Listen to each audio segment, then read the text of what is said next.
Wherever you are around the world, welcome back. You're watching CNN Newsroom. I'm John Vause. Back now to our top story. India's Narendra Modi has won an historic third term as Prime Minister, but his BJP party has failed to secure a supermajority of more than 400 of the 543 seats in Parliament, as he boldly predicted.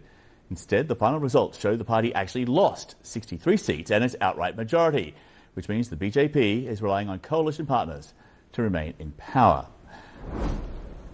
Joining us this hour now from New York is Ravi Agrawal, Editor-in-Chief of Foreign Policy and host of FP Live, the magazine's video channel and podcast. Ravi, it's been a while. Good to see you. Thanks for being with us. Likewise.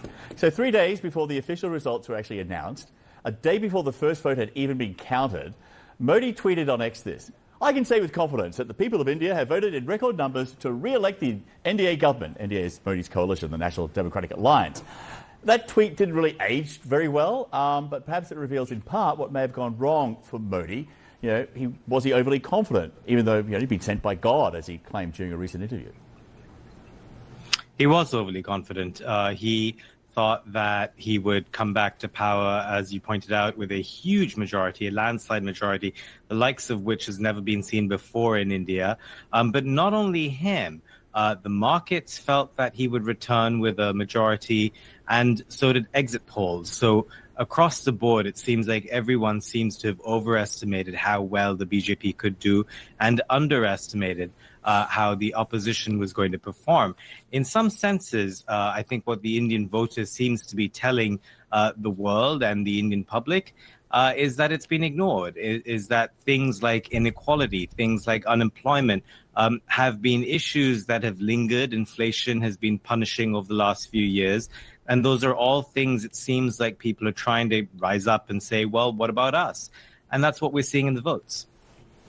Well, the opposition bloc, which is made up of more than 30 political parties, they're called the Indian National Development Inclusive Alliance. The final results are in. They've won more than, 230 seats, much better than the most optimistic polls have predicted. Is there any chance at all that they could actually form a working coalition government? An extremely slim chance. I mean, were they to do so, it would take defections from the NDA, the BJP's alliance. It would mean that they'd have to cobble together, a patchwork of parties that really don't have that much in common beyond the fact that they were trying to oppose the BJP. Were they to try to cobble together a majority, then you'd have, the usual horse trading of who gets to be prime minister, who gets to control various levers of government. It's very messy, very difficult. It's far, far, far more likely that the BJP would be able to cobble together a majority, which it already has with the NDA. It's just that this is uncharted territory for Modi, who's never had to do this before. Even when he was chief minister of the state of Gujarat, his party has always returned a majority. So he's never had to share power. He's never had to try and look at what various partners might want from a government. He's always gone it alone. So this is new for him. And hence, I think the shock of this for him, for his party, for the Indian markets as well, which is why, by the way, stocks declined by more than 5% on Tuesday on the news, essentially wiping out all of their gains from 2024. This is a real shock to the system. Well, after the results came in, Modi was still talking about, victory, just not his. Here he is. This victory is a win for the world's largest democracy. This is a win of the country's loyalty to the Constitution. This is a win for a developed India, a win for India's 1.4 billion people. Yeah, it is a win, but it feels like a defeat. So, we touched on this. What does this actually mean for the next 5 years? Does he reverse course on his Hindu-first policies, back off of the hate speech? Is there moderation in the future, something which Modi isn't really known for? Exactly. There would have to be moderation. For example, a couple of the parties that are part of his alliance are avowedly secular. They would obviously want to rein in the very worst tendencies of Modi to try and be a Hindu majoritarian leader.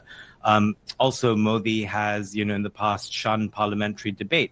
He's been increasingly authoritarian.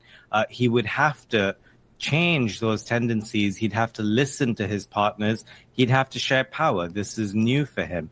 Those are all things you could expect to change were he to form a government, which at this point is what the numbers suggest will happen. All of that said, I don't think we should throw the baby out with the bathwater. The BJP has won the most number of seats.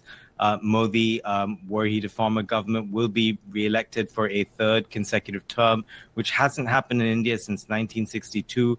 Modi remains very popular. He is still the most popular singular leader in the country. And when it comes to policy, I don't think that much would change. Sure, he might tamp down some of the pro-Hindu policies, but if you think of the other elements and planks of his government, welfareism, for example, subsidies and SOPs for the poor, free food, free gas, all of that is unlikely to change, and nor will the government's development agenda, focusing very heavily on infrastructure, focusing on building roads and airports.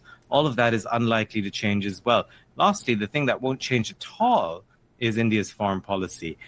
India has become more assertive, more muscular in its foreign policy over the last decade or so. That's part of a trend. It's very popular locally, and no matter who's in power, I don't expect that to change.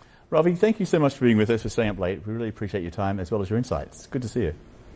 Pleasure. Well, large fires in northern